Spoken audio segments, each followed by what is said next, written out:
আসসালামু আলাইকুম, সবাই কেমন আছেন? আশা করছি সবাই ভালো আছেন। তো একসাথে আজকে অনেকগুলো কাজ করলাম। পুকুর পাড়ে একদিন না আসলে দেখা যায় যে অনেকগুলো কাজ জমে যায়।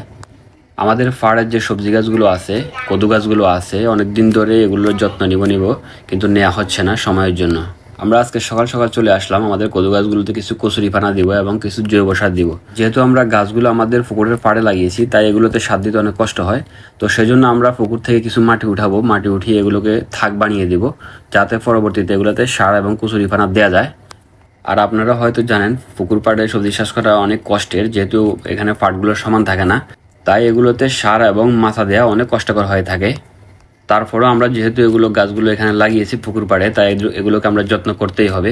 তো তার জন্য আমরা প্রথমে কিছু জৈব সার নিয়ে নিব। এখানে আমাদের ফিশারির পাশে একটা গরুর ফার্ম আছে, ওখান থেকে আমরা কিছু জৈব সার নিয়ে নিব। ওনাকে আমরা আগে থেকে বলে রেখেছিলাম যে আমাদের কিছু জৈব সার লাগবে। তো উনি এখানে গোবরগুলো অনেকদিন ধরে রেখেছিলেন, যে এগুলো এখন পচে জৈব সারে পরিণত হয়েছে। আপনারা হয়তো জানেন, কদু গাছের রাসায়নিক সার থেকে জৈব সার এবং কচুরিপানা সবচেয়ে বেশি উপকারী।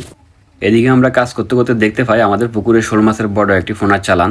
তো এগুলোকে ধরতে হবে, যেহেতু এগুলো রাক্ষসে মাছ, এগুলো বড় হলে অনেকগুলো হয়ে যাবে। তাই আমরা জাল টেনে এগুলো ধরার চেষ্টা করতেছিলাম।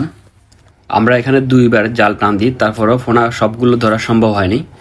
আমরা যেহেতু জালটা ভিজিয়ে ফেলেছি, তো তাই আমরা পুকুরের মাছগুলো মেপে দেখবো এগুলোর ওজন কতটুকু হয়েছে। তো আপনারা হয়তো জানেন আমাদের পুকুরে 22,000 তেলাপিয়া ছাড়া আছে, যেগুলো এখন 1 মাস 20 দিন বয়স চলতেছে এগুলোর।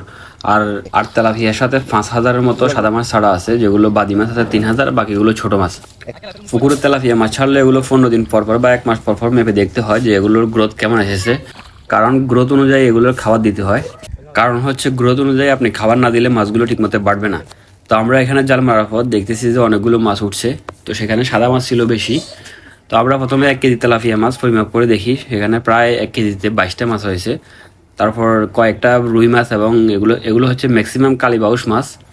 তো কালীবাউসগুলো আমরা ফেলেছিলাম প্রায় 6 পিস, 8 পিসে কেজি, 7 পিসে কেজি এরকম হবে।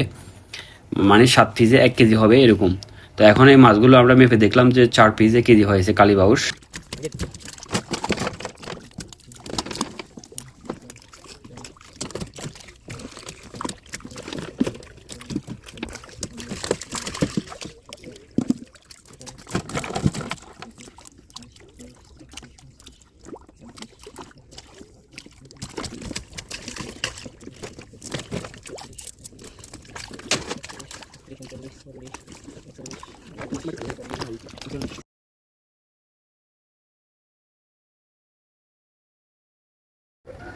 আমি চেষ্টা করি আমাদের পুকুরের পাড়ে যে কাজগুলো আমরা প্রতিদিন করি এগুলো ভিডিও দেওয়ার জন্য।